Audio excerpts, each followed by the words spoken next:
Greenland, Migration, also known as Greenland 2, is an upcoming American apocalyptic disaster thriller film set to release in 2026.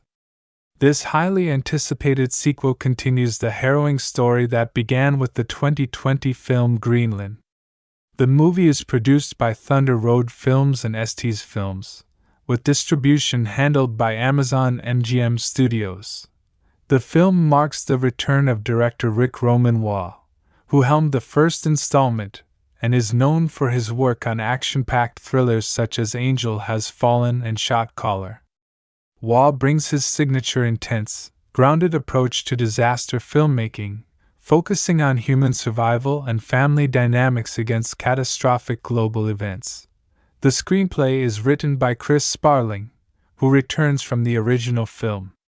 Sparling is recognized for his work on contained thrillers like Buried and The Atticus Institute, and he brings that same claustrophobic tension to the expansive disaster landscape of the Greenland franchise.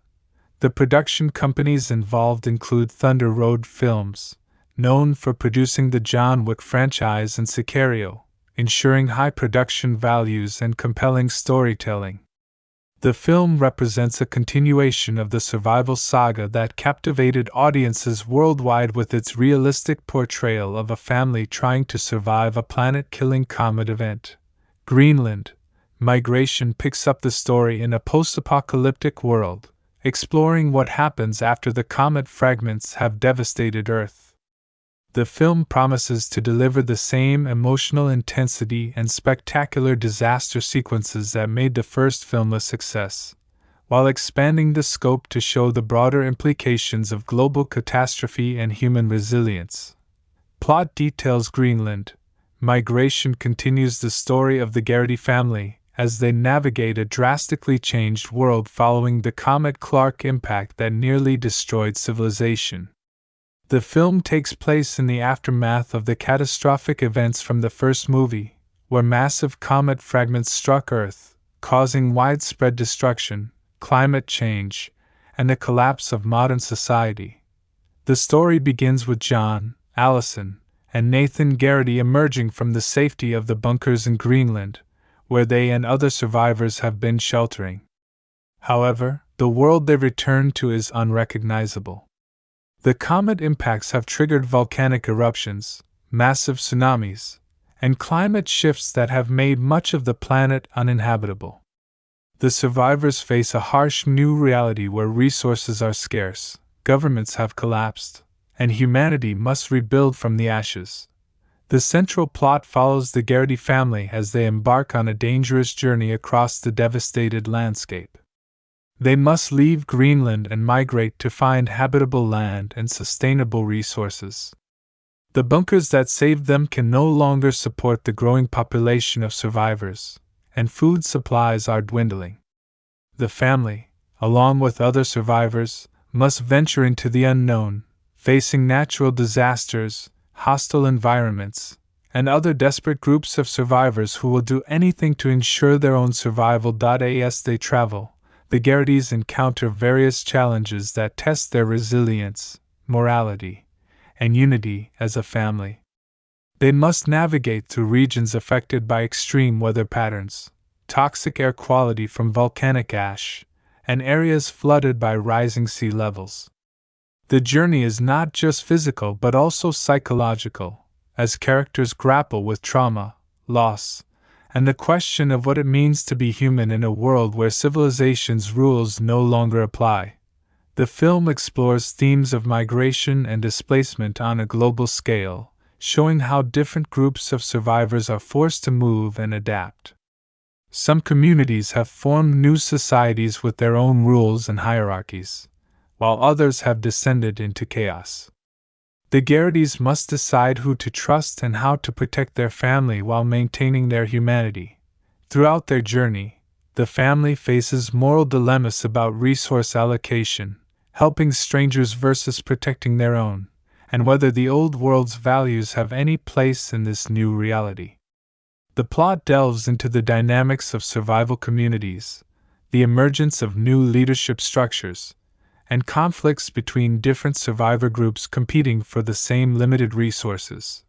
The film also promises intense action sequences involving natural disasters that continue to plague the recovering planet. Aftershocks from the comet impact, unstable geological conditions, and unpredictable weather create constant danger. The family must use their ingenuity and work together to overcome these obstacles while searching for a place they can call home. As the story progresses, the Garrity's discover information about potential safe zones where climate conditions are more stable and where rebuilding civilization might be possible.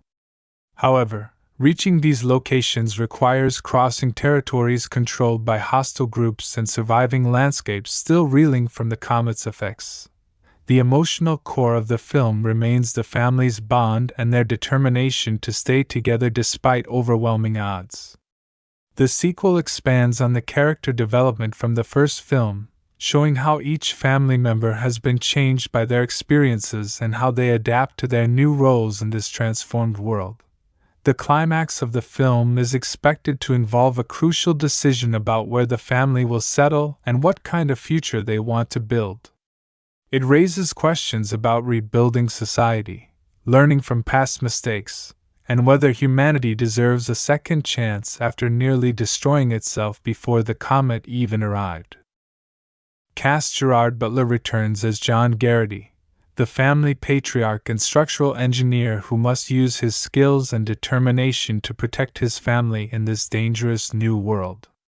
Butler, known for his roles in 300, Olympus Has Fallen, and the Has Fallen franchise, brings his characteristic intensity and physical presence to the role. His character has evolved from the first film, now serving as not just a protector but as someone who must make difficult decisions about the future of his family and potentially the future of humanity itself. Morena Baccarin reprises her role as Allison Garrity, John's wife and Nathan's mother. Baccarin, recognized for her work in Deadpool, Homeland, and Firefly, delivers a nuanced performance as a mother and wife struggling to hold her family together while processing her own trauma. Her character has grown stronger and more resilient, becoming an equal partner in survival decisions rather than just following her husband's lead. The film explores her perspective more deeply, showing how she copes with the psychological toll of their experiences. Roger Dale Floyd returns as Nathan Garrity, the young son who survived the initial comet impact with his parents. Now older and having grown up in the apocalypse, Nathan's character has matured significantly. The film explores how children raised in such extreme circumstances develop differently, and Nathan must grapple with having no memory of the world as it once was. His character represents the next generation that will inherit and rebuild this broken world.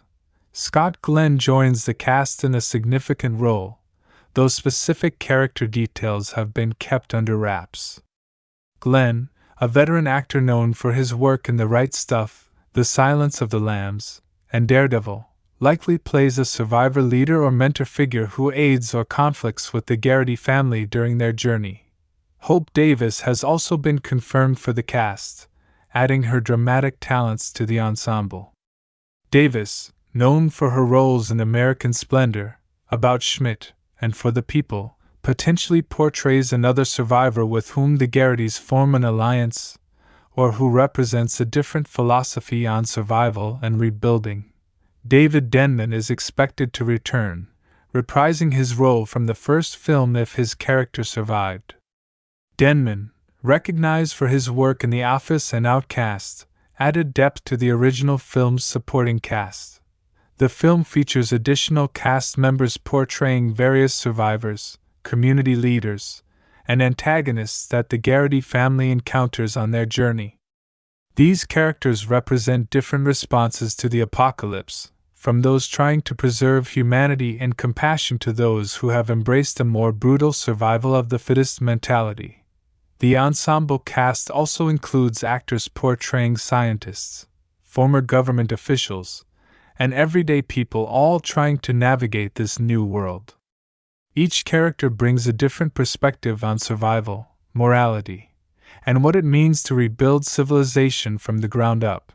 The chemistry between Butler and Baccarin, which was a highlight of the first film, continues to anchor the sequel. Their performances capture the strain that constant survival mode places on a marriage while also showing the deep bond that keeps them fighting for their family and each other. Release date and distribution: Greenland.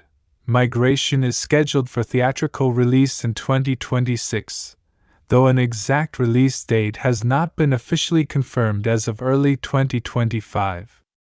Industry reports suggest the film is targeting a wide theatrical release, potentially during the summer blockbuster season or in the fall when disaster and thriller films traditionally perform well.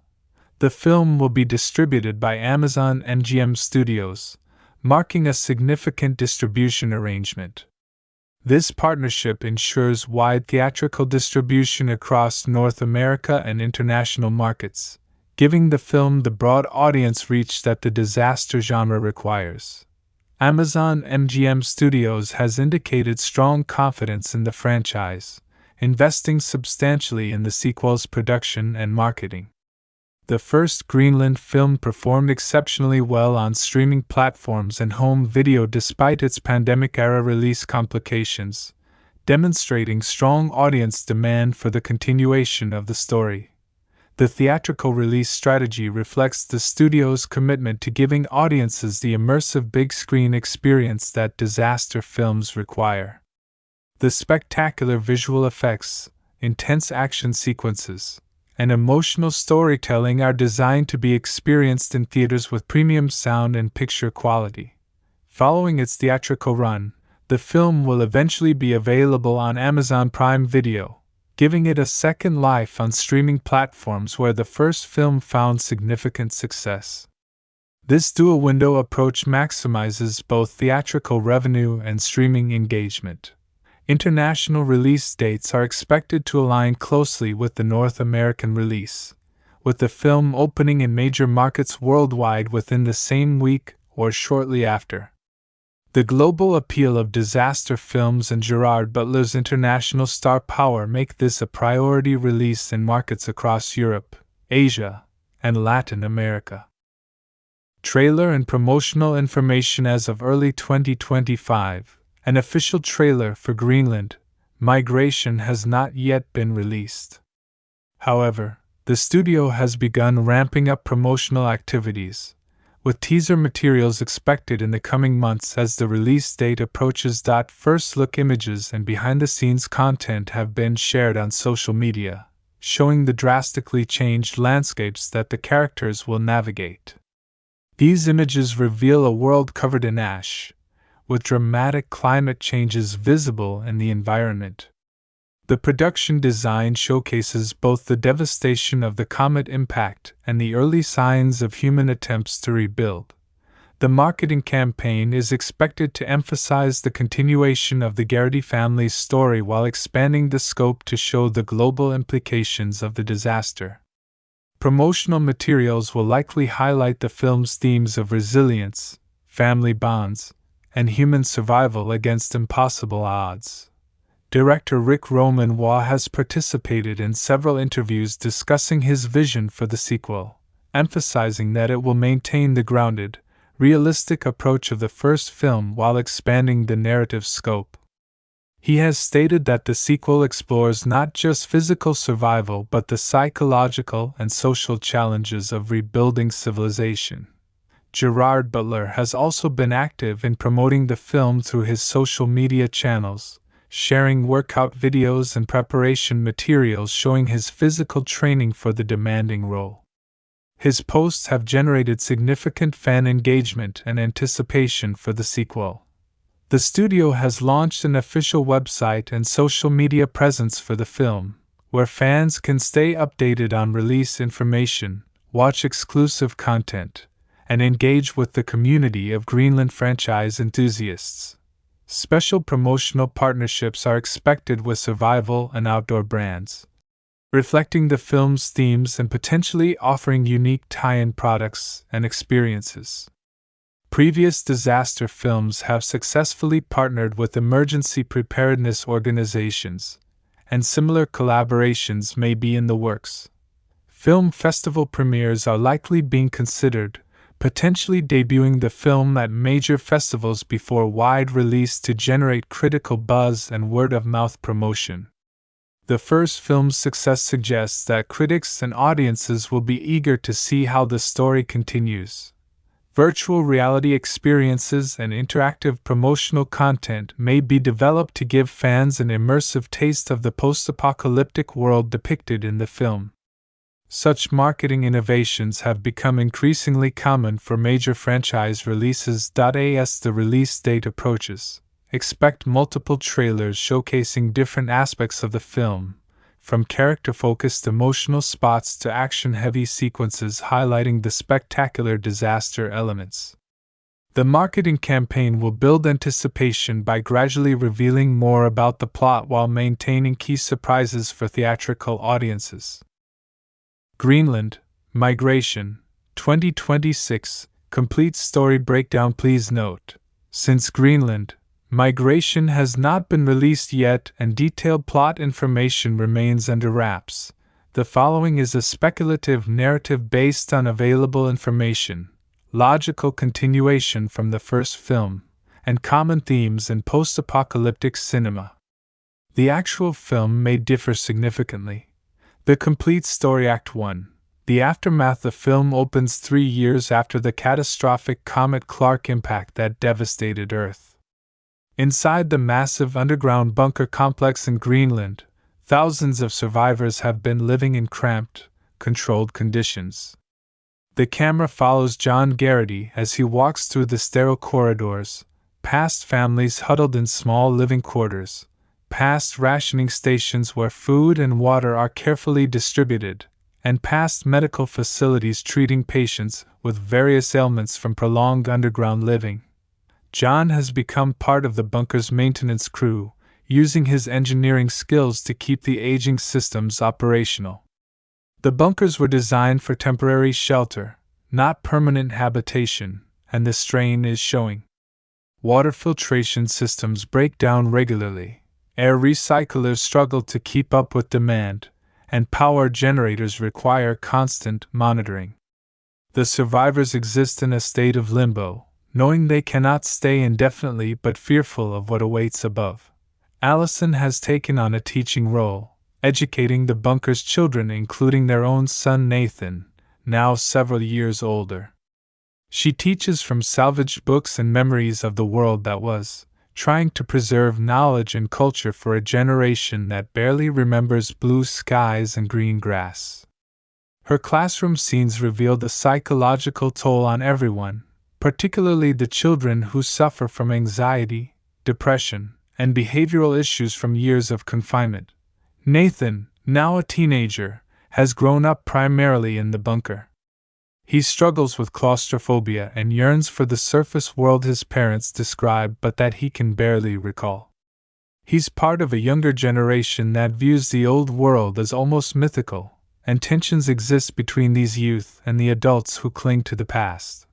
The bunker's leadership council, composed of former government officials, military officers, and elected representatives, holds regular meetings to discuss their dire situation.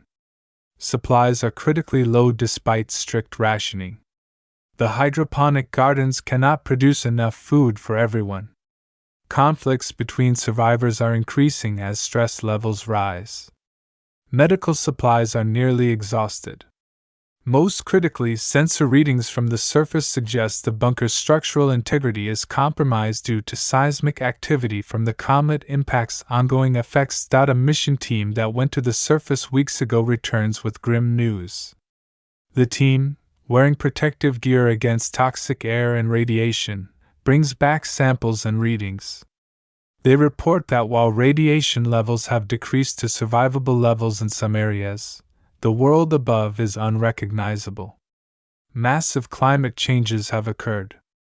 The impact winter has begun to subside, but volcanic activity triggered by the impacts continues. Entire coastlines have been reshaped by tsunamis. Cities are ruins buried under ash and debris. However, the team also brings hopeful information. Satellite imagery and drone reconnaissance show that certain regions appear more habitable than others. Areas in Scandinavia, parts of Canada, New Zealand, and Patagonia show signs of recovering ecosystems. Some plant life is returning. Temperature readings suggest these zones might support human life without constant protective gear. The Council faces an impossible decision. Staying in the bunkers means slow death from dwindling resources and failing infrastructure. Leaving means facing unknown dangers in a transformed world. After heated debates shown through tense council chamber scenes, they decide they have no choice. The bunkers must be evacuated. Survivors will migrate to the most promising habitable zones identified by the reconnaissance teams. John is selected to lead one of several migration groups due to his engineering expertise and proven capability during the initial disaster. He's tasked with leading approximately 200 survivors on a journey from Greenland across the North Atlantic to Norway, where climate modeling suggests conditions are most favorable for long-term survival and potential rebuilding. Act 2. The journey begins. The exodus from the bunkers is both relieving and terrifying. As the massive doors open for the first time in years, survivors step into a world transformed beyond recognition. The landscape of Greenland, once covered in ice, shows a bizarre mixture of melted areas revealing barren rock and other regions with even thicker ice accumulation from altered precipitation patterns. The sky is a perpetual twilight gray from volcanic ash still suspended in the atmosphere. The Garrity family, along with their assigned group, begins the trek to the coast where they hope to find seaworthy vessels. The journey across Greenland reveals the scale of destruction. They pass through abandoned research stations, their equipment looted or destroyed. They encounter other survivor groups, some friendly and willing to trade information and supplies, others hostile and territorial. One particularly tense encounter occurs with a militant group that has established control over a former military installation. This group, led by a former colonel who believes only the strong deserve to survive, attempts to take the Garrity group's supplies by force. A confrontation ensues where John must use both diplomacy and tactical thinking to navigate the situation without unnecessary violence. They manage to escape but lose precious supplies in the process. The group faces constant environmental hazards. Unstable ground from permafrost thaw causes sinkholes to open suddenly. Unexpected storms with hurricane-force winds driven by chaotic climate patterns force them to seek shelter in whatever structures remain standing. Toxic rain from volcanic compounds requires them to protect their water supplies carefully. Nathan proves himself during these challenges, using his youth and agility to scout ahead and help elderly members of the group navigate difficult terrain. His coming-of-age arc shows him transitioning from a sheltered bunker child to a capable survivor. However, he also witnesses violence and death for the first time, forcing both him and his parents to confront how this new world is changing him. Allison's role evolves as she becomes the group's informal counselor and mediator. When tensions rise between survivors over resource distribution or route decisions, she intervenes with empathy and practical wisdom. Her teaching skills help her communicate effectively with people from diverse backgrounds now united by circumstance. The group reaches Greenland's western coast to find most harbors destroyed or underwater from sea level changes. After days of searching, they locate a small fishing village where several boats remain intact but damaged. Using John's engineering knowledge and the collective skills of the group, they spend weeks repairing vessels and preparing for the dangerous ocean crossing. During this time, the group encounters another migration party that brings news of other bunker evacuations. Some groups have headed south toward what remains of Europe. Others are attempting to reach North America despite reports of complete devastation across most of the continent. The exchange of information reveals that humanity's survival is not guaranteed, with estimates suggesting only a few million people remain alive worldwide from a pre-disaster population of 8 billion. Act 3. Crossing the Abyss. The ocean crossing becomes the film's most harrowing sequence. The Atlantic is transformed, with altered currents and unpredictable storms. The small fleet of repaired vessels faces immediate challenges as they navigate waters filled with debris from destroyed ships and coastal cities. Floating masses of wreckage create dangerous obstacles that can sink their fragile boats. A massive storm system, far more powerful than anything from the Old World, strikes the fleet on the third day. The sequence is filmed with visceral intensity, as waves tower over the small boats, and hurricane winds threaten to capsize them. The fleet is scattered, and communication between vessels is lost. The Garrity family's boat is severely damaged, taking on water with no land in sight. John must make emergency repairs in the middle of the storm while Allison takes the helm and Nathan works the bilge pumps to keep them afloat. The sequence emphasizes practical problem-solving and family teamwork rather than Hollywood heroics. They survive through determination, skill, and considerable luck. When the storm finally passes, they find themselves alone on a gray ocean with no sign of the other vessels. Their navigation equipment is damaged, and they must rely on basic seamanship and celestial navigation during rare moments when the ash-covered sky clears enough to see stars. Days pass with dwindling water and food supplies, testing everyone's resolve. Nathan becomes seriously ill from drinking contaminated water during the storm. Without proper medical supplies, Allison must care for him using folk remedies and prayer. This crisis forces John to confront his feelings of powerlessness, creating intimate family moments that contrast with the epic scale of their journey. The scenes explore how catastrophe affects family dynamics, strengthening some bonds while straining others. Just as hope fades, they spot land. However, approaching the coast reveals a landscape utterly transformed. What should be the familiar coastline of Norway is now a maze of new islands, submerged cities, and altered geography. They navigate carefully through the ruins of coastal towns now half underwater, searching for safe harbor. Act 4. The new world ending in what was once Norway.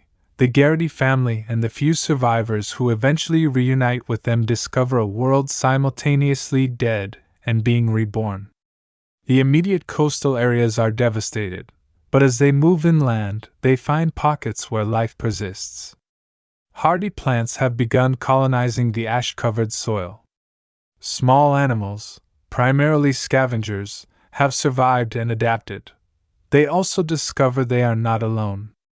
Small communities of European survivors have emerged from various shelters and are attempting to establish settlements. Some are welcoming, having concluded that cooperation is humanity's only path forward. Others are isolationist or hostile, guarding their territories and resources jealously. The Garrity group encounters a larger organized community that has established itself in a geothermal region where volcanic heat provides power and warmth. This settlement, led by a coalition of scientists and former government officials, represents humanity's most ambitious attempt at rebuilding. They have established greenhouses using geothermal energy, purified water sources, and even primitive manufacturing capabilities. However, this community faces its own challenges. Leadership disputes threaten to split the group. Resources are still scarce, and difficult decisions must be made about who receives medical care, who gets extra food rations, and how to handle rule breakers. The film explores the question of what kind of society should be built from civilization's ashes. Do they repeat the mistakes of the past or create something new? John's engineering expertise makes him valuable to the community, and he's quickly integrated into infrastructure projects. Allison establishes a school, recognizing that education is crucial for long-term survival. Nathan, however, struggles to fit in with other young people who have developed their own culture and values shaped by the apocalypse. A crisis emerges when scouts report that a large, aggressive group is migrating toward their location, driven by failing conditions in their own territory. This group, several hundred strong and well-armed, has been taking what they need from smaller settlements by force. The community must decide whether to fight, flee, or attempt negotiation. This conflict brings the film's themes into sharp focus. John advocates for defensive preparation while seeking peaceful resolution, drawing on lessons learned from their journey. Others argue for preemptive strikes or complete evacuation. The debate reveals deep divisions about morality, survival ethics, and human nature. Act 5, Finding Home. The confrontation with the approaching group becomes the film's climax, but not in the way a typical disaster film would handle it. Rather than a massive battle, the resolution comes through difficult dialogue and compromise. Representatives from both groups meet in tense negotiations where it becomes clear that the approaching survivors are as desperate and frightened as anyone else, driven not by evil but by the same survival instinct. A fragile agreement is reached to combine resources and territories, but this requires both groups to make sacrifices and trust former enemies. The process is messy and imperfect, with setbacks and moments where conflict nearly erupts. However, key individuals on both sides, including John and Allison, work tirelessly to build bridges and find common ground. Nathan's storyline concludes with him finding purpose in this new combined community. He becomes a liaison between the younger generation and the adults, helping translate between those who remember the old world and those who only know the new one. His journey from sheltered bunker child to capable survivor to community bridge builder represents hope for the future. The film's final act shows the combined community beginning the long process of genuine rebuilding. Fields are planted with carefully preserved seeds. Workshops are established to manufacture tools and goods. A council is formed with representatives from all groups. Educational programs begin for both children and adults learning new skills. However, the film doesn't offer a simplistically happy ending. The challenges remain enormous. The environment is still unstable. Resources are scarce. Not everyone in the community agrees on priorities or methods. Some individuals cannot let go of old grievances or adapt to new realities. The work of survival and rebuilding will be measured in generations, not months or years. Epilogue, Seeds of Tomorrow. The film concludes with a montage showing the passage of time. Weeks and months roll by as the community grows and develops. The first harvest from the geothermal greenhouses provides hope and celebration. Children, including Nathan, learn both practical survival skills and academic subjects that preserve human knowledge. John and Allison stand together overlooking the settlement as the sun breaks through the ash clouds for the first time in years, creating a stunning visual moment. The sky shows hints of blue for the first time since the impact. It's a small sign, but a meaningful one, that Earth is beginning to heal. The final scene shows Nathan writing in a journal, documenting their experiences for future generations. His voiceover reflects on what humanity has lost and what it might still become. He writes about his parents' courage, the community's resilience, and his hope that this second chance won't be wasted. The camera pulls back from the settlement, rising to show the broader landscape. Small patches of green are visible among the gray and brown devastation. Other settlements are seen in the distance, smoke from their fires indicating human presence. The implication is clear: humanity survived, scattered across various safe zones, and the long process of rebuilding civilization has begun. The film ends not with certainty about success but with possibility. The Garrity family has found a home, not in a specific place but in the community they've helped build, and the purpose they've discovered in contributing to humanity's continuation. Their journey from bunker refugees to community leaders represents a microcosm of humanity's broader journey from the ashes of the old world toward an uncertain but hopeful future. Greenland, Migration, 2026. Complete cast life histories. Gerard Butler. John Garrity. Gerard James Butler was born on November 13, 1969, in Paisley, Scotland, a town located in the west-central lowlands of Scotland near Glasgow. He was the youngest of 3 children born to Margaret and Edward Butler. His childhood was marked by early upheaval when his father, a bookmaker, left the family when Gerard was just a baby, around 6 months old. This abandonment would profoundly affect Butler throughout his life, creating a complex relationship with his father that wasn't reconciled until much later in adulthood. Butler was raised primarily by his mother in a working-class environment. Despite the financial struggles, his mother emphasized education and ambition. Young Gerard showed early promise academically and developed an interest in performing arts during his school years. He attended St. Mirren's and St. Margaret's High School in Paisley, where he participated in school productions and showed a natural charisma that would later serve his acting career. After completing his secondary education, Butler made a decision that surprised many who knew his artistic inclinations. He enrolled at the University of Glasgow to study law. This choice reflected a practical mindset and perhaps a desire for financial security that his childhood lacked. During his university years, Butler was known as a social and outgoing student. He became president of the University Law Society, demonstrating leadership qualities and public speaking skills that would translate well to his future profession. Butler's university experience was not without its challenges. He developed a reputation for partying and struggled with alcohol consumption, issues that would continue to affect him in his 20s. Despite these personal struggles, he managed to graduate with a law degree from Glasgow University. Following graduation, he moved to London to pursue a career as a trainee lawyer at a prestigious Edinburgh law firm that had opened a London office. Butler's legal career showed initial promise. He worked diligently on cases and seemed destined for a conventional if successful career in corporate law. However, his personal demons continued to haunt him. His drinking problem intensified during his time as a lawyer, affecting his professional performance.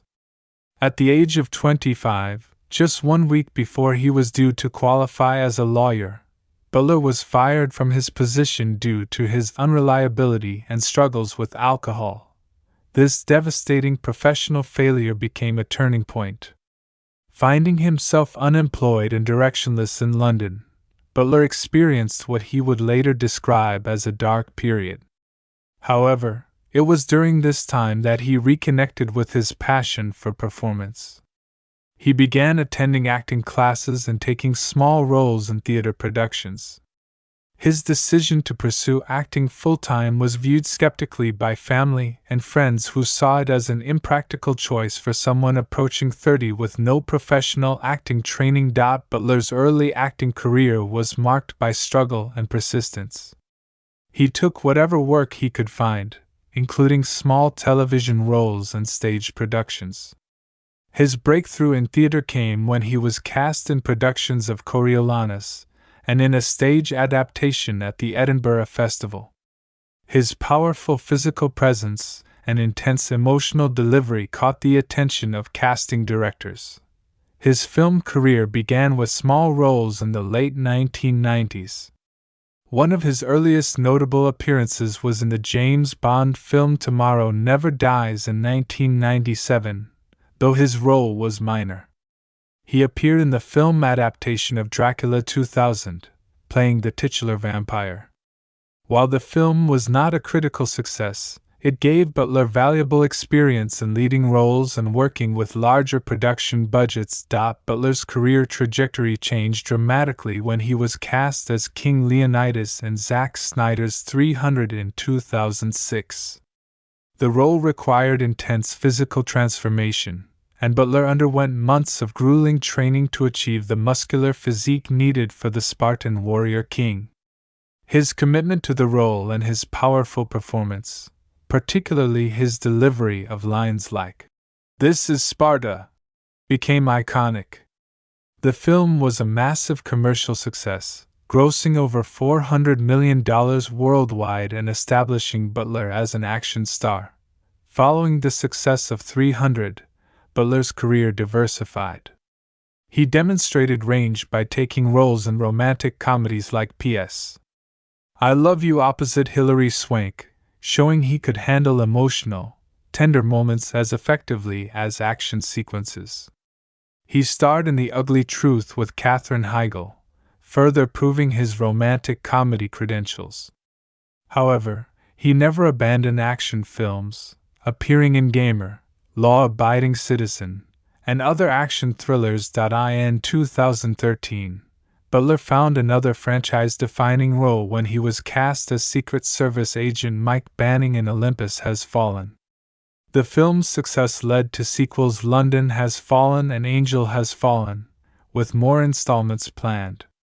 These films capitalized on Butler's ability to portray tough, resourceful protagonists facing impossible odds, a persona that became his signature. Throughout his career, Butler has been open about his past struggles with substance abuse. He has discussed his journey to sobriety in interviews, crediting his recovery to recognizing the destructive patterns from his youth and seeking help. This personal growth has informed his choice of roles, often playing characters who face adversity and must overcome personal demons. Butler's personal life has been the subject of media attention. He has had relationships with various actresses and models but has never married. He has spoken about his desire for family but also his commitment to his career. He eventually reconciled with his father before Edward Butler's death in 2000, a reconciliation that brought Butler peace regarding his childhood abandonment issues. Beyond acting, Butler is known for his philanthropic work. He has supported various charities, particularly those focused on children's welfare and cancer research. He has also been involved in environmental causes and has used his celebrity platform to raise awareness about issues affecting his native Scotland. Butler's role in Greenland in 2020 represented a return to the disaster film genre with a more grounded, realistic approach. Unlike many of his action films, Greenland focused on an ordinary man trying to protect his family rather than a trained operative. The film's success during the pandemic, particularly on streaming platforms, demonstrated Butler's continued box office appeal and his ability to anchor emotionally resonant stories within spectacular action frameworks. Now in his mid-50s, Butler continues to be one of Hollywood's most reliable action stars while occasionally taking on more dramatic or comedic roles. His journey from a fired lawyer with a drinking problem to an internationally recognized film star represents a remarkable personal and professional transformation. His Scottish heritage remains important to him, and he frequently returns to Scotland and maintains a home there alongside his Los Angeles residence. Morena Baccarin Alison Garrity Morena Silva de Vaz Seta Baccarin was born on June 2, 1979, in Rio de Janeiro, Brazil. She was born into a family with Italian ancestry, with her father working as a journalist and her mother as an actress. Growing up in Brazil during her early childhood, Baccarin was exposed to a vibrant artistic culture that would influence her future career choices. Her mother's work in theater meant that young Morena was frequently around rehearsals and performances, developing an early appreciation for the performing arts.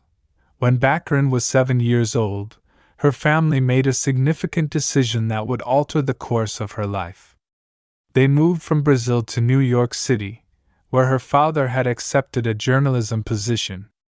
This transition was challenging for young Morena, who had to adapt to a new country, a new language, and a completely different cultural environment. She has spoken in interviews about the difficulties of this transition, including learning English and feeling like an outsider in American schools.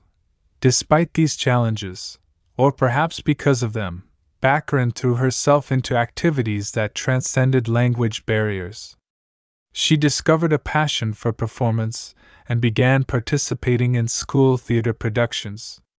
The stage became a place where she could express herself without the limitations she felt in everyday social interactions. Her natural talent was evident even in these early performances. Baccarin attended the LaGuardia High School of Music and Art and Performing Arts in New York City, the prestigious institution that inspired the film and television series fame.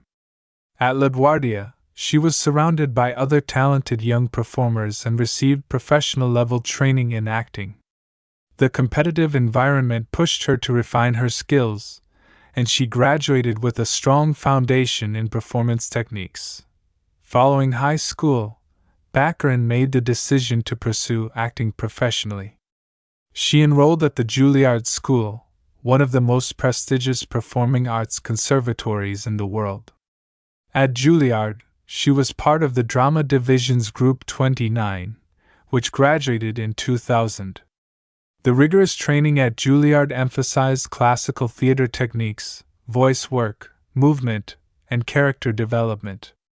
Her time at Juilliard was transformative, providing her with the technical skills and confidence needed for a professional acting career. Baccarin's early professional work was primarily in theater. She performed in various stage productions in New York, honing her craft in front of live audiences. These early years were financially difficult, as is common for young actors, and she supplemented her income with various side jobs while auditioning for roles. Her breakthrough came in 2002 when she was cast as Inara Sarah in Joss Whedon's science fiction television series Firefly. Although the show was cancelled after only one season due to low ratings, it became a cult phenomenon and gave Baccarin her first taste of devoted fan following.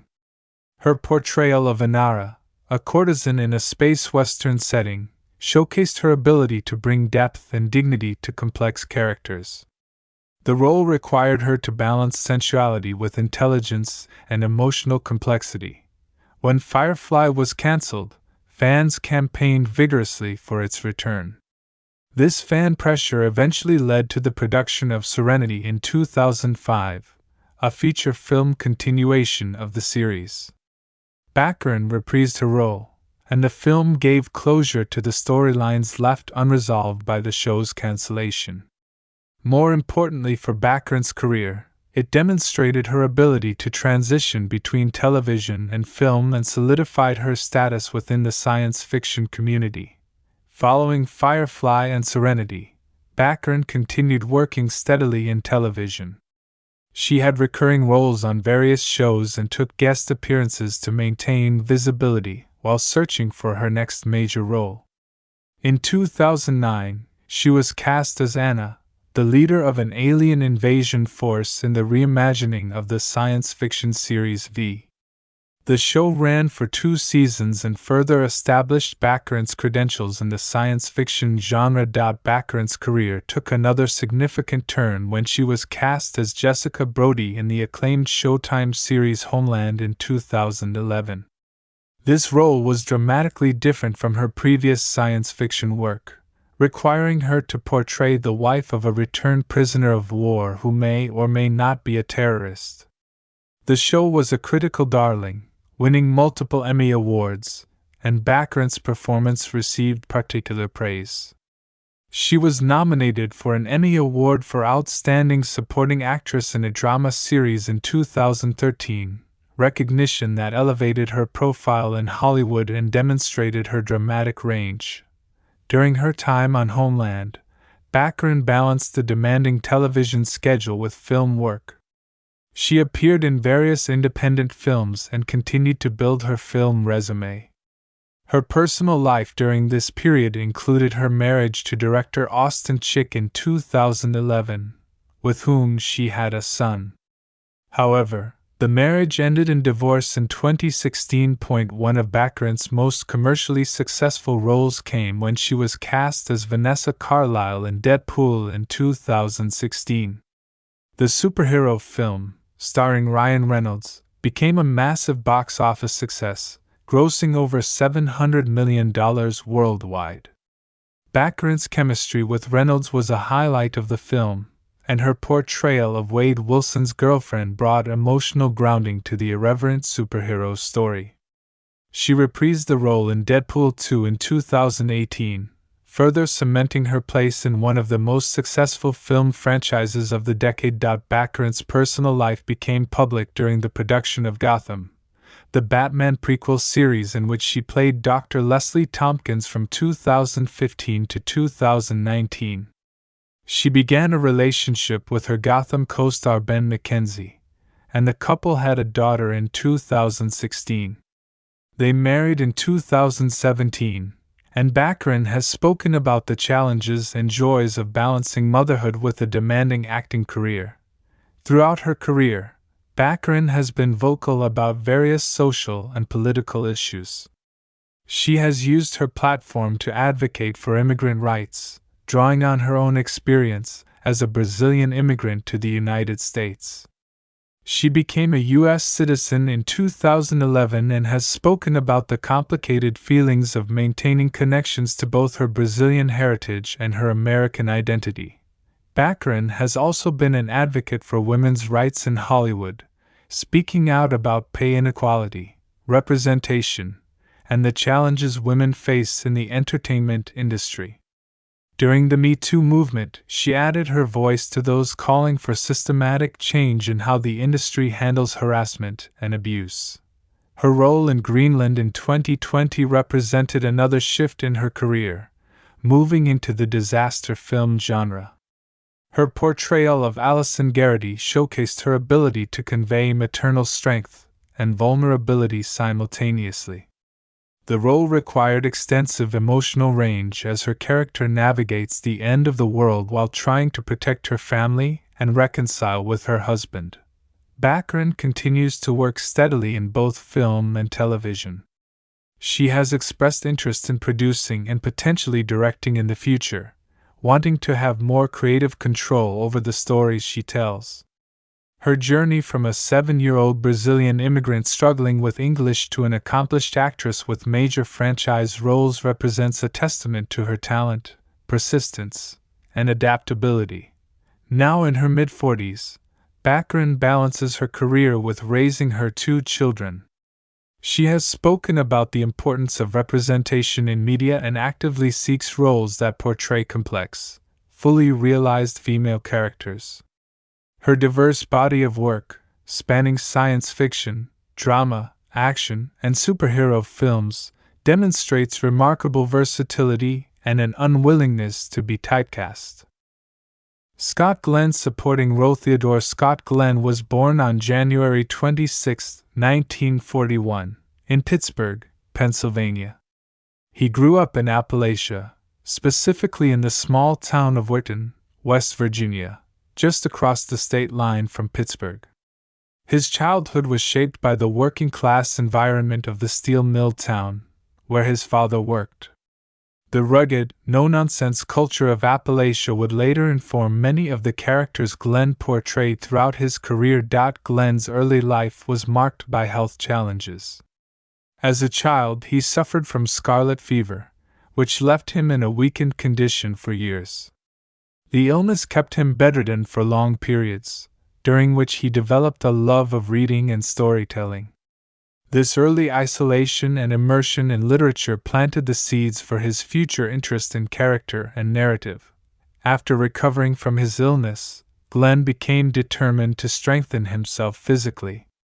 He took up athletics and became increasingly focused on outdoor activities. This physical transformation from sickly child to robust young man became a defining characteristic of his personality, and would later enable him to perform the demanding physical roles that became his specialty. Glenn attended William and Mary College in Virginia, where he initially studied English literature. His academic interests leaned toward writing and journalism, and he considered a career as a writer. However, during his college years, he was drafted into the United States Marine Corps. His military service lasted 3 years and took place during the early 1960s, a formative period that exposed him to diverse people and experiences far removed from his Appalachian roots. After completing his military service, Glenn returned to civilian life uncertain about his direction.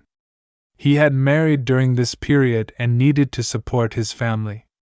He took various jobs, including working as a newspaper reporter, drawing on his English literature education.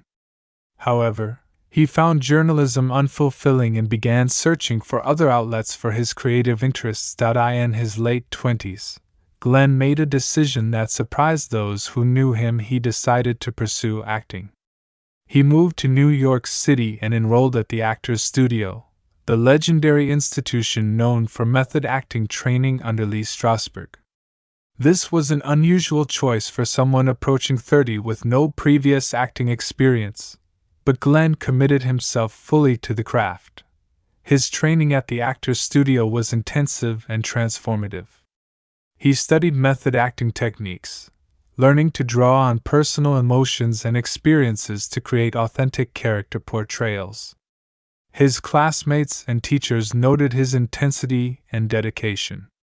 Glenn has spoken about how the Actors Studio teaching changed his understanding of performance and human psychology.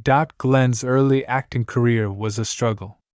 Throughout the 1970s, he took small roles in television and film, barely making enough to support his family.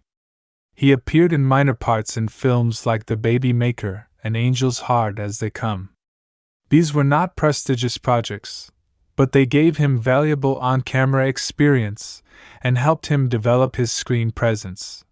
His first significant role came in 1976 when he was cast in the film Nashville, directed by Robert Altman. Although his part was relatively small, working with Altman was a masterclass in filmmaking, and the film's critical acclaim helped Glenn gain industry recognition. This was followed by a role in Fighting Mad, which gave him more screen time. Glenn's breakthrough came with his performance in Urban Cowboy in 1980, where he played an ex-convict opposite John Travolta. His portrayal of the dangerous, charismatic Wes Hightower showcased his ability to play morally ambiguous characters with depth and intensity. The film was a commercial success, and Glenn's performance was singled out by critics. The success of Urban Cowboy led to more substantial roles. In 1983, Glenn was cast as astronaut Alan Shepard in The Right Stuff, Philip Kaufman's epic about the early American space program. This role required Glenn to portray a real historical figure and capture Shepard's complexity, his ambition, competitiveness, and eventual triumph over adversity. Glenn's performance was widely praised and is still considered one of the definitive portrayals of Shepard. To prepare for The Right Stuff, Glenn undertook extensive research. He spent time with actual astronauts, studied footage of Shepard, and underwent physical training to understand the demands placed on early space program participants. This thorough preparation became a hallmark of Glenn's approach to roles. Throughout the 1980s, Glenn appeared in a variety of films, often playing military men, law enforcement officers, or tough, principled individuals. He appeared in Silverado, a western that showcased his ability to handle action sequences and horseback riding. He played a detective in The River's Edge and took on more complex character roles in films like Off Limits. One of Glenn's most memorable roles came in 1991 when he was cast as Dr. Frederick Chilton's FBI training instructor Jack Crawford in The Silence of the Lambs. Although his screen time was limited, his scenes with Jodie Foster's Clarice Starling were crucial to the film's emotional foundation. Glenn brought gravitas and paternal warmth to the role, creating a character who believed in Starling and gave her the confidence to pursue Hannibal Lecter and Buffalo Bill. Glenn's career in the 1990s and 2000s continued with a mix of supporting roles in major films and leading roles in smaller projects. He appeared in The Hunt for Red October, Backdraft, The Player, and numerous other films. He became known as a reliable character actor who brought authenticity and depth to every role, regardless of the film's budget or prestige. Glenn also maintained a steady presence in television. He appeared in various TV movies and series, never limiting himself to one medium. His television work allowed him to explore different types of characters and reach audiences who might not have seen his film work. In 2015, Glenn experienced a career resurgence when he was cast as Stick in the Netflix Marvel series Daredevil. Playing the blind mentor to a blind superhero required Glenn to portray a character who was gruff, tough, and uncompromising, yet ultimately caring. The role introduced him to a new generation of viewers and demonstrated that even in his 70s, Glenn could handle action sequences and physically demanding roles. Glenn reprised the Stick role in multiple seasons of Daredevil and in the crossover series The Defenders. His performance was praised for bringing gravitas to the superhero genre and for his commitment to the physicality the role required despite his age. Throughout his career, Glenn has been known for his intensive preparation and his tendency to disappear into roles. Unlike actors who bring their persona to every character, Glenn transforms himself for each part. He has trained with Navy SEALs for military roles, learned specialized skills for various characters, and consistently goes beyond what the script requires to understand his characters' backgrounds and motivations. Glenn's personal life has been notably private. He has been married to his wife Carol for over 5 decades, an unusual achievement in Hollywood. The couple has 2 daughters, and Glenn has spoken about how his family keeps him grounded and provides perspective beyond the entertainment industry. In interviews, Glenn comes across as thoughtful and introspective, often discussing acting in philosophical terms. He has expressed skepticism about fame and celebrity culture, preferring to focus on the craft of acting rather than the business of being a star. This attitude has allowed him to have a long, respected career without the burnout and personal problems that plague many actors. Now in his 80s, Glenn continues to work selectively. His addition to the cast of Greenland, Migration represents his ongoing commitment to choosing interesting projects rather than retiring. His presence in the film brings instant credibility and suggests his character will be a mentor or authority figure, roles he has mastered throughout his long career. Glenn's journey from a sickly child in Appalachia to a Marine to a late-blooming actor who found success in his 30s and 40s, and who continues working into his 80s, represents a unique Hollywood story. His career demonstrates that talent, dedication, and authenticity can sustain a long career without compromising artistic integrity or personal values. Hope Davis supporting role. Hope Davis was born on March 23, 1964, in Englewood, New Jersey, into an intellectual and artistic family. Her father was an engineer, and her mother was a librarian, creating a household that valued knowledge, critical thinking, and cultural engagement. Growing up in suburban New Jersey, Davis was exposed to New York City's vibrant theater scene from an early age, with family trips to Broadway plays and museums shaping her artistic sensibilities. Davis showed intellectual precociousness as a child, excelling academically and demonstrating particular strength in literature and writing. She was an avid reader who consumed classic and contemporary literature, developing an understanding of character and narrative that would later inform her acting. Unlike many actors who knew from childhood they wanted to perform, Davis's path to acting was more circuitous and intellectually driven. She attended Tenafly High School in New Jersey, where she participated in theater productions but viewed acting as an extracurricular activity rather than a potential career. Her academic achievements were impressive, and she was accepted to Vassar College, one of the most prestigious liberal arts colleges in the United States. At Vassar, she initially studied cognitive science, fascinated by psychology, neuroscience, and human behavior.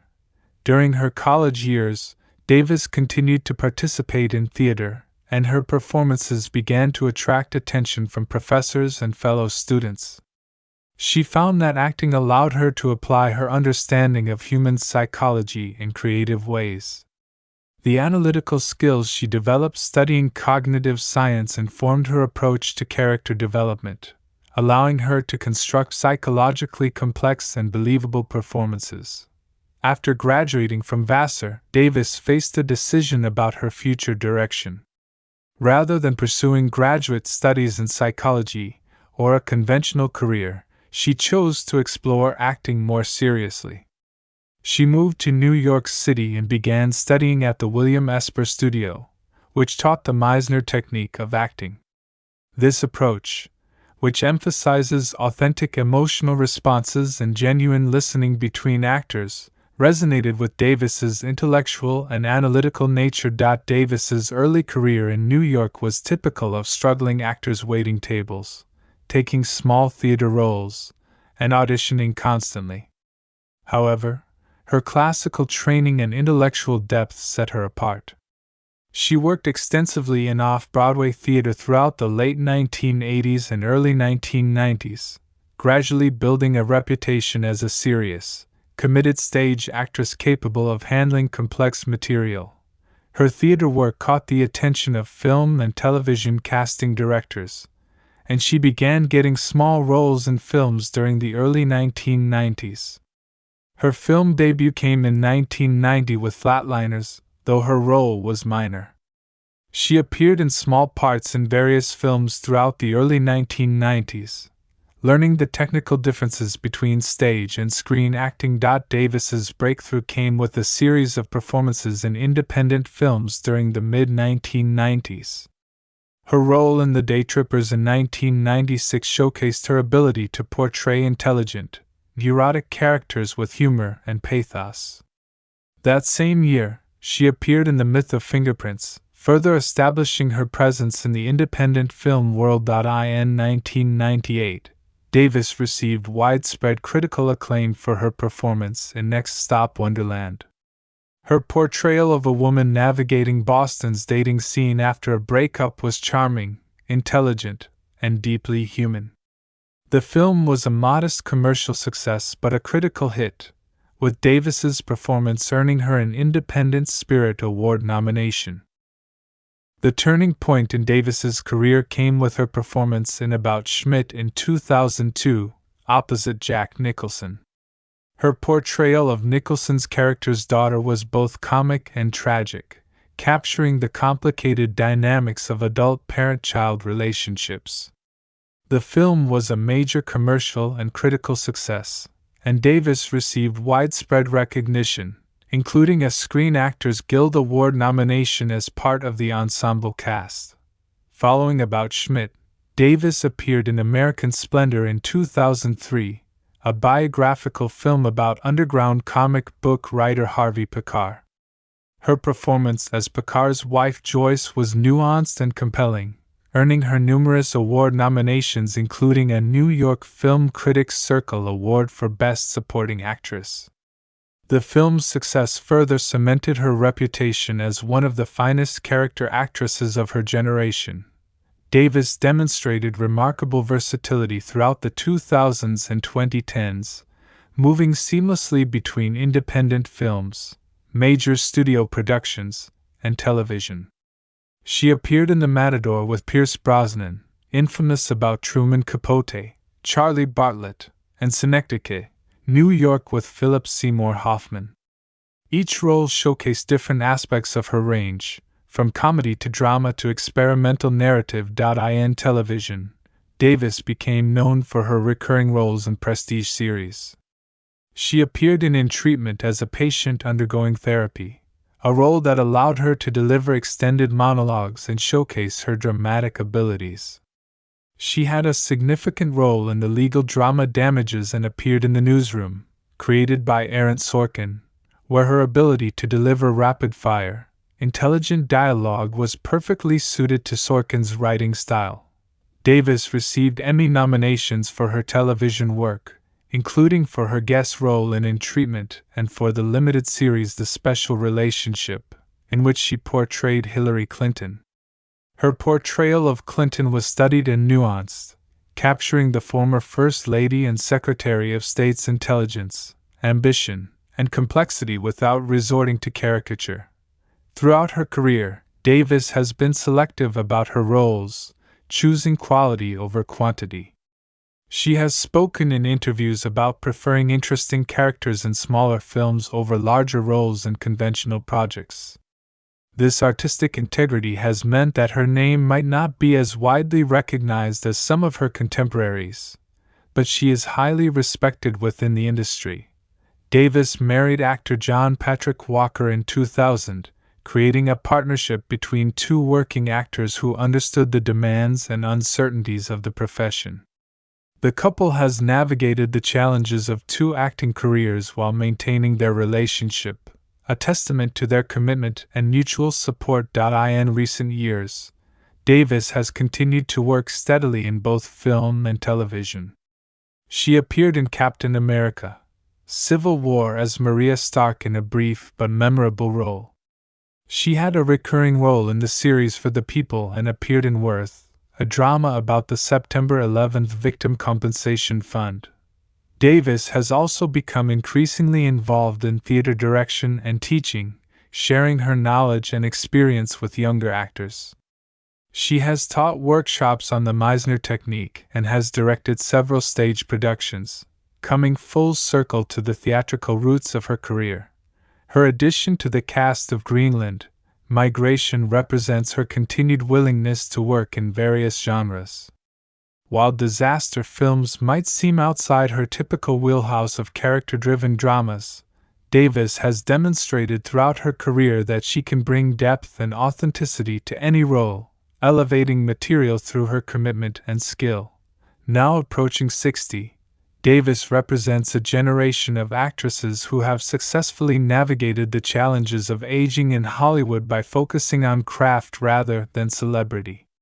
Her career demonstrates that talent, intelligence, and artistic integrity can sustain a long and respected career even without the blockbuster franchises or celebrity profile that dominate modern entertainment coverage. Davis's intellectual approach to acting, informed by her cognitive science background, has allowed her to create characters with psychological depth and authenticity. Her performances are marked by subtle choices and genuine emotional truth rather than theatrical flourishes. This naturalistic approach has made her one of the most reliable and respected character actresses of her generation, someone whose presence in a film signals quality and thoughtfulness regardless of the genre or budget. The bunker set claustrophobia. The opening sequences set in underground bunkers required filming in tight, enclosed sets designed to feel cramped and oppressive. The production design team had done too good a job. The sets were so authentically claustrophobic that several cast and crew members struggled with the confined spaces. Morena Baccarin discovered during the first bunker shoot that she had previously unknown issues with small enclosed spaces, particularly when combined with crowds of extras and hot filming lights. During the first classroom scene where her character teaches bunker children, she had a mild panic attack between takes. Rather than hide her discomfort, Baccarin openly discussed it with the cast and crew, turning it into a bonding opportunity.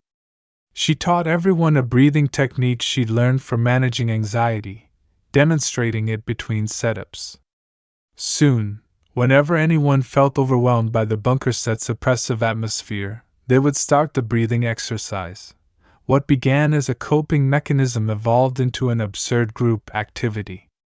During longer setups while the crew adjusted lighting or cameras, the entire cast, principals, supporting actors, and extras would engage in exaggerated synchronized breathing exercises.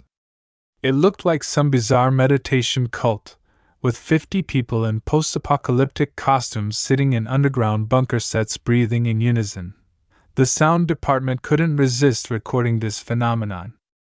They captured high-quality audio of the group breathing exercises and, during post-production, presented Rick Romanwa with a special cut of a bunker scene where the dialogue was replaced entirely with the synchronized breathing, creating an accidentally hilarious horror movie atmosphere. The breathing exercises evolved into impromptu singing. Someone started humming during one breathing session, others joined in, and soon the bunker set regularly erupted into spontaneous choir performances. The acoustics of the enclosed set created interesting reverb effects, and the cast and extras began taking requests for songs to sing between takes. Gerard Butler, whose musical talents are limited but whose confidence is not, led several enthusiastic but terrible renditions of Scottish folk songs. His performance of Loch Lomond became legendary among the crew for being both heartfelt and dramatically off-key.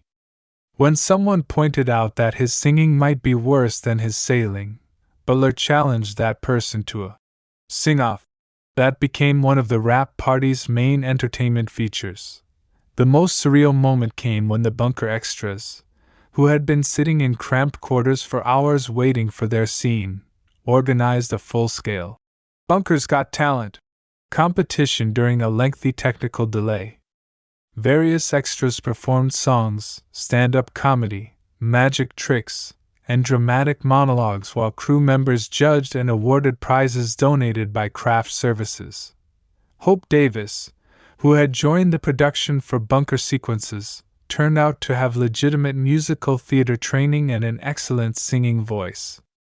Her impromptu performance of a Sondheim song brought the bunker set to complete silence, followed by thunderous applause. The crew demanded she perform in every subsequent bunker scene, and her character's brief musical moment made it into the final film as an Easter egg for the cast and crew. The ash and mustache situation creating the film's post-apocalyptic atmosphere required extensive use of artificial ash and dust that was constantly present in outdoor scenes. The special effects team had developed a proprietary ash mixture designed to look realistic, move naturally in wind, and be safe for actors and crew to be around for extended periods. What they hadn't fully anticipated was how this ash would interact with facial hair. Gerard Butler sported a full beard for his role, grown specifically to show the passage of time and lack of grooming facilities in the post-apocalyptic setting. Several supporting actors and extras also had beards or mustaches. During the first major exterior scene with heavy ash effects, the special effects team deployed their ash cannons, creating a spectacular post-apocalyptic atmosphere. The scene looked incredible on camera. The problem became apparent when Waugh called cut and everyone saw the actors with facial hair. The ash had settled into every beard and mustache on set, creating what can only be described as aggressively premature aging. Every bearded actor looked like they'd suddenly gained 40 years. Butler, who was 50-something during filming, looked approximately 90. The contrast between his relatively youthful eyes and his completely white beard created a disturbing optical illusion. The makeup department rushed forward to clean everyone's facial hair, but the ash proved remarkably adhesive. The more they tried to clean it, the more it seemed to spread. Brushing it released clouds of ash that drifted onto other actors.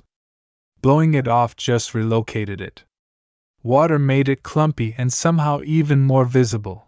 Butler, looking in a mirror at his suddenly ancient appearance, declared it the sexiest elderly Scottish apocalypse survivor look. He insisted on taking dozens of selfies with various crew members, including a full photo shoot where he pretended to be ancient and feeble, asking young production assistants to help him with basic tasks because of his advanced age. The problem recurred throughout shooting. Every outdoor scene with ash effects resulted in the same instant aging effect on facial hair. The makeup department developed better cleaning techniques, but couldn't prevent the initial ash accumulation. They ultimately had to budget extra time after every ash scene specifically for de-aging the bearded cast members. Scott Glenn, who sported a distinguished gray beard for his role, was ironically the least affected since his facial hair was already silver. During one particularly ash-heavy scene, he stood among the younger bearded actors, all of whom now appeared to be his age, and declared it was nice to finally work with age-appropriate colleagues. When filming concluded and everyone's beards were cleaned, revealing the actual age differences again, Glenn expressed mock disappointment that his contemporaries had regressed to infancy. The special effects team, slightly defensive about their ash creation, pointed out that it looked spectacular on camera and created exactly the atmospheric effect the film needed. This was absolutely true. The ash effects contributed enormously to the film's visual authenticity. However, during a safety meeting where the effects team presented data about the ash's composition and safety profile, someone asked if they tested its interaction with facial hair. The awkward silence that followed answered the question. By the end of production, removing ash from beards had become such a routine that the makeup department had developed specialized tools and techniques specifically for this purpose.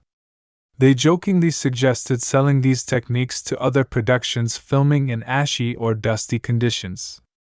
Butler proposed calling the technique the post-apocalyptic beard aging system, and insisted it would revolutionize filmmaking. Roger Dale Floyd's growth spurt crisis. Roger Dale Floyd was cast to reprise his role as Nathan Garrity based partly on his age and size during pre-production. However, between the film's green light and the start of principal photography, Floyd went through a significant adolescent growth spurt. The young actor grew approximately 3 inches and gained noticeable muscle mass. This presented a continuity problem. The film begins with scenes set immediately after the first film's conclusion, requiring Nathan to appear roughly the same as he did in the first film's ending. However, Floyd now looked noticeably older and larger than his previous appearance. The production team initially considered digital de-aging, but the cost of applying this technology to a teenage character for significant screen time was prohibitive. They experimented with camera angles, having Floyd hunch or sit in scenes, and dressing him in slightly oversized clothing to minimize his size. None of these solutions worked perfectly. Floyd's newly deepened voice was another complication. He sounded distinctly different from the younger Nathan in the first film. Voice modulation in post-production was considered but ultimately deemed too expensive and artificial sounding. The solution came from an unexpected source. During a production meeting where everyone was frustrated about the continuity issues, Floyd himself suggested they acknowledge his growth in the script. He pointed out that the characters had been in bunkers for 3 years, during which time a preteen child would naturally grow significantly. This practical suggestion from the teenage actor solved the problem elegantly. The script was adjusted to include dialogue acknowledging Nathan's growth, with other characters commenting on how much he changed during the bunker years. What had been a production headache became a storytelling opportunity, adding realism about how time affects growing children. However, Floyd's growth spurt created unexpected comedic situations during filming. Several scenes required him to interact with props or set pieces that had been sized based on his earlier measurements. He no longer fit in bunker sleeping quarters designed for a smaller child. Furniture looked oddly small when he used it. In one scene, he was supposed to hide in a storage compartment that had seemed reasonably sized during pre-production but that he could barely squeeze into after his growth spurt. The most entertaining continuity challenge involved costumes. Multiple versions of Nathan's clothing had been created during pre-production for stunts, backups, and continuity. All were sized for the smaller Floyd. When he arrived for the first costume fitting significantly larger, the costume department had a minor crisis. They'd already invested in these costumes and couldn't simply remake everything. The solution involved creative tailoring, strategic costume swaps during the narrative timeline, and occasionally just accepting that Nathan's clothes looked too small because they were, which actually made sense for a growing teenager with limited access to new clothing in a bunker environment. Floyd handled the attention around his growth spurt with impressive maturity and humor. When crew members would comment on how much taller he'd gotten, he would respond with deadpan lines like, "I'm still growing, tune in for the sequel where I'll be 7 feet tall," or, "By the third film, I'll be too big for the bunker." His comedic timing and self-awareness endeared him to the cast and crew. Gerard Butler took to calling Floyd the growing apocalypse, and would make exaggerated shows of measuring himself against Floyd between scenes, claiming the teenager would soon be taller than him. This became a running bit, with Butler pretending to be increasingly intimidated by Floyd's height until one day Floyd actually was taller than Butler in certain camera angles, causing genuine surprise and much laughter. The height difference became particularly amusing in scenes where Butler's character was supposed to look down at his son while speaking. The blocking had been planned assuming Floyd would be noticeably shorter, but now they were nearly eye to eye. Waugh had to adjust camera angles and actor positions on the fly, sometimes having Floyd sit or stand in slightly awkward positions to maintain the parent-child visual dynamic. By the end of production, Floyd's growth spurt had transformed from a continuity problem into one of the shoot's most endearing elements. The cast and crew watched in real time as the teenage actor literally grew during filming. The film's wrap party included a presentation of photos showing Floyd's progressive height changes throughout the shoot, creating a visual timeline of his growth that doubled as a timeline of the production itself. The geothermal settlement sauna incident. The geothermal settlement sequences were filmed in Iceland at a location with natural hot springs and geothermal activity. The production design team had modified the location to create the settlement's infrastructure, including geothermal-powered greenhouses and heating systems. The location also included a traditional Icelandic sauna facility that the crew discovered during setup. After long days filming in cold, ashy conditions, the sauna became extremely popular with cast and crew as a way to warm up and relax. During one particularly grueling day of filming, Gerard Butler and several crew members decided to use the sauna during a lunch break. What they didn't realize was that Hope Davis had the same idea and was already in the sauna when they arrived.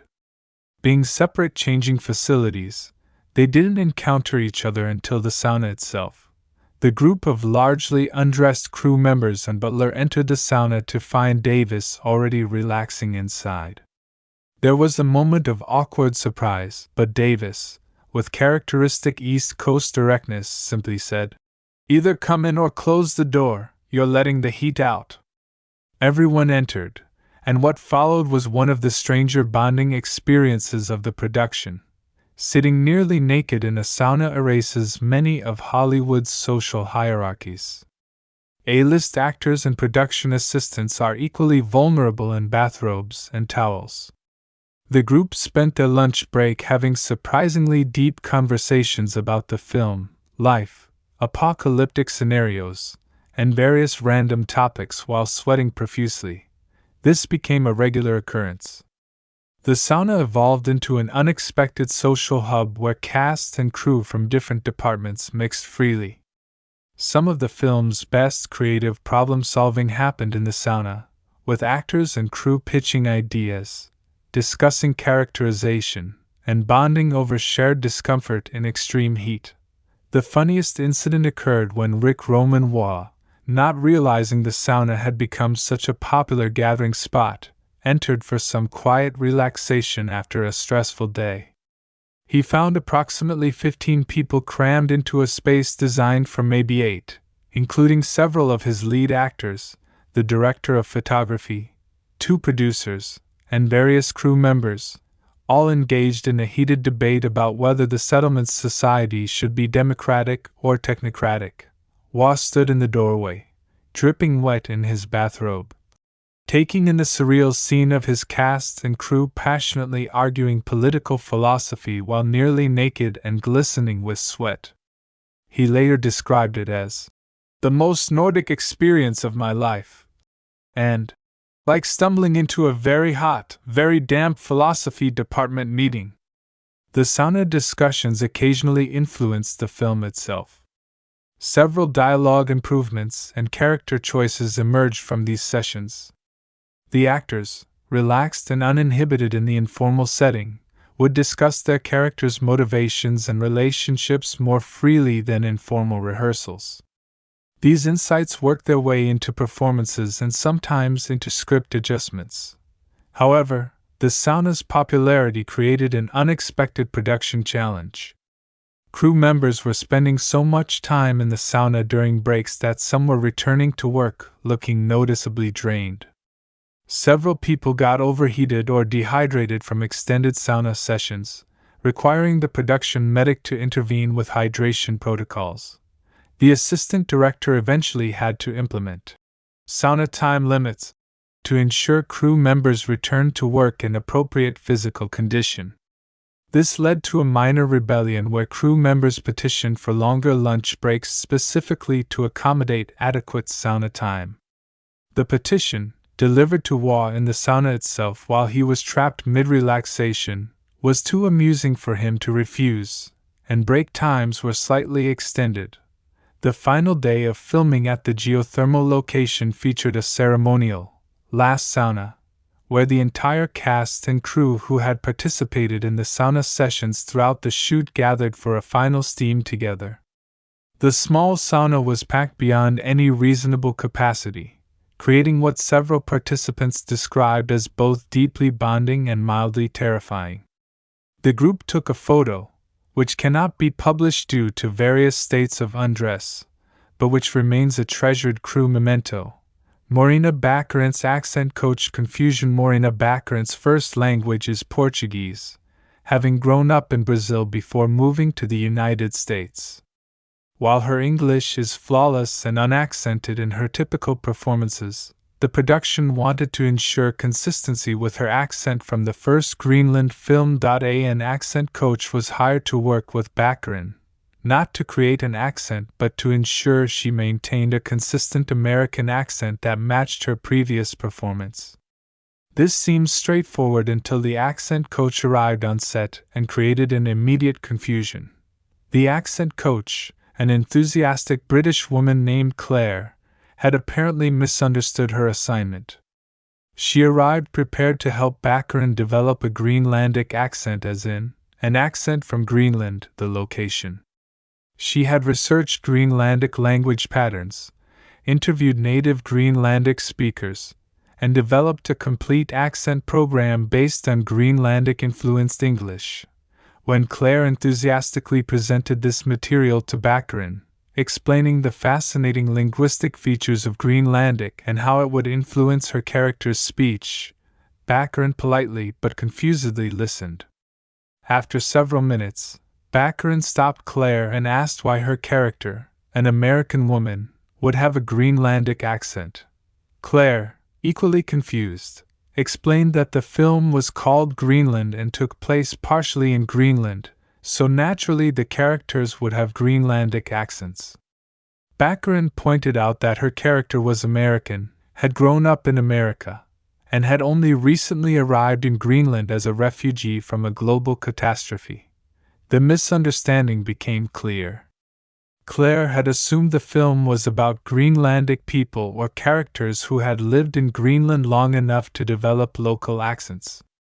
She had spent weeks preparing material that was completely irrelevant to the actual production. Rather than being upset about the wasted preparation, Claire found the situation hilarious. She gave an impromptu demonstration of the Greenlandic accent she'd developed, which was academically impressive but completely useless for the film. The entire cast and crew found the demonstration fascinating and deeply amusing. Gerard Butler, never one to miss a comedic opportunity, immediately started performing all his lines in an exaggerated version of Claire's Greenlandic accent. He continued this for an entire afternoon, driving Wass slightly crazy but entertaining everyone else. Butler's Scottish Greenlandic hybrid accent became its own linguistic phenomenon that defied categorization. Claire stayed on production despite her preparation being irrelevant. She helped Baccarin and other actors maintain consistency with their previous performances and coached several supporting actors. However, she also became something of a mascot, occasionally demonstrating her useless but impressive Greenlandic accent for entertainment purposes. The incident sparked an ongoing joke where cast members would randomly slip into Greenlandic accents during scenes, forcing retakes. Waugh eventually had to ban the Greenlandic accent from set because people couldn't stop doing it. The more it was banned, the more hilarious it became when someone would subtly slip a Greenlandic pronunciation into their dialogue. During the wrap party, the cast and crew performed a sketch they'd secretly rehearsed, an alternate version of the film where every character spoke in Claire's Greenlandic accent. Butler, Baccarin, and other cast members delivered key scenes in the elaborate accent, creating something that was simultaneously terrible and wonderfully absurd. Claire was presented with a special crew acknowledgement as accent coach for a fictional film that doesn't exist but should. The Greenlandic accent incident became one of those production stories that gets told repeatedly, growing slightly more elaborate each time. By the wrap party, the story had evolved to include details about Claire allegedly preparing Greenlandic traditional songs and cultural briefings, though whether these details were true or humorous embellishments remained unclear. Claire herself encouraged the embellishments, enjoying her role in the production's lore. Major thematic elements: survival and human resilience. The most prominent theme throughout Greenland, migration, is the fundamental question of human survival against overwhelming odds.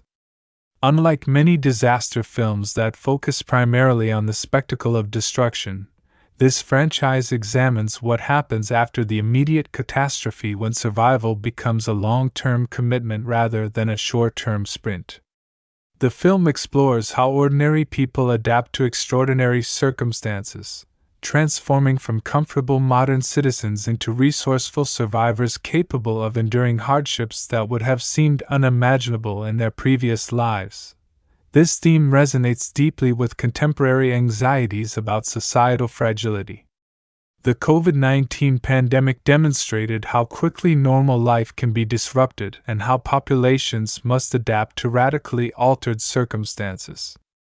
Greenland, migration taps into this collective experience, showing characters who must develop new skills, abandon old assumptions, and fundamentally reimagine what constitutes a livable existence.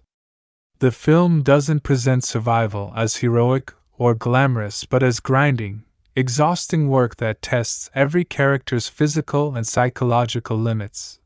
The resilience theme extends beyond mere physical survival to encompass emotional and psychological endurance. Characters must process trauma, cope with loss, and find reasons to continue when hope seems absent. The film examines how different individuals respond to sustained crisis, some growing stronger and more compassionate, others becoming harder and more selfish, and many experiencing complex mixtures of both impulses. This nuanced portrayal of survival psychology provides depth beyond typical disaster film characterizations. The generational aspect of survival receives particular attention through Nathan's character arc. As someone who spent formative years in bunkers and grew up during civilization's collapse, Nathan represents a new type of human whose baseline for normal is radically different from his parents' generation. The film explores how children raised in crisis develop different values, skills, and worldviews than those who remember the world before. This generational divide creates both conflict and opportunity, as younger survivors approach problems with fresh perspectives unburdened by nostalgia for the lost world. The theme also addresses collective versus individual survival strategies. The film questions whether humanity's best chance for survival lies in cooperation and community building, or in smaller family units protecting their own interests. This tension plays out repeatedly as characters must choose between helping strangers and preserving resources for their immediate circle. The film doesn't offer easy answers but explores the ethical complexity of survival decisions where every choice involves sacrifice and risk. Family bonds under extreme pressure at its emotional core. Greenland Migration examines how family relationships evolve under sustained catastrophic pressure. The Garrity family entered the first film with existing tensions and fractures. John and Allison's marriage was strained, communication had broken down, and the family unit was fragile. The immediate apocalypse forced temporary unity driven by survival necessity, but the sequel explores what happens when survival stress becomes perpetual rather than temporary. The film investigates whether extreme circumstances ultimately strengthen or destroy family bonds. Living in confined bunker conditions for years, facing constant resource scarcity, witnessing death and suffering, and maintaining hope against overwhelming evidence to the contrary creates immense psychological pressure. The Garrity family must navigate not just external threats but internal tensions amplified by stress, exhaustion, and trauma. Arguments over decisions take on life or death weight. Disagreements about priorities or strategies can't be resolved by simply taking space or cooling off when space itself is a luxury and every decision has immediate consequences. John and Allison's marriage becomes a focal point for examining how partnerships survive when traditional support systems disappear. In the old world, couples could rely on jobs, friends, hobbies, and physical separation to provide relief from relationship tension. In the post-apocalyptic environment, they are constantly together, constantly dependent on each other, with no escape valves or external support. The film explores whether this forced intimacy strengthens their bond through shared adversity or creates resentment and claustrophobia that threatens to destroy what they've fought to preserve. The parent-child relationship between the Garritys and Nathan evolves as he transitions from child to young adult during humanity's darkest hour. Nathan's coming of age occurs in an environment where traditional developmental stages are compressed or eliminated entirely. He must assume adult responsibilities prematurely while still processing childhood trauma. The film examines how parents guide children through adolescence when normal frameworks for maturation no longer exist, and when the skills needed for survival differ radically from those parents would have taught in the previous world. The theme extends beyond the nuclear family to explore chosen family and community as family. As the Garrity family joins a larger survivor community, they must expand their definition of family beyond blood relations. The film investigates how survivor groups form kinship bonds, create new family structures, and navigate the tension between biological family loyalty and broader community obligations. Characters must decide how far to extend family-like care and protection when resources are limited and every person added to the inner circle represents mouths to feed and risks to manage. The film also confronts the question of family legacy and what parents pass to children when the world as they knew it no longer exists. John and Allison cannot give Nathan the childhood they had, cannot promise him opportunities they enjoyed, cannot even guarantee basic safety or stability. Instead, they must determine what values, skills, and knowledge remain meaningful when civilization has collapsed. The film explores how parents find purpose in teaching and preparing their children for a future they cannot predict or control. Societal collapse and reconstruction. Greenland migration provides extensive exploration of how societies break down and potentially rebuild after catastrophic disruption. The film moves beyond the immediate chaos of apocalypse to examine the long-term societal implications of losing governmental structures, economic systems, technological infrastructure, and shared cultural frameworks that organize human civilization. The bunker society presents a microcosm of governance challenges. With limited resources and confined space, the bunker community must establish rules, distribute resources, resolve conflicts, and maintain order without traditional legal or governmental frameworks. The film explores different governance models: autocratic leadership by former military or government officials versus democratic consensus building, technocratic decision-making by experts versus egalitarian equal voice for all survivors. Each approach offers advantages and disadvantages, and the film examines the tensions between efficiency and fairness, security and freedom, collective welfare and individual rights. As survivors emerge and attempt to establish new settlements, fundamental questions about social organization arise.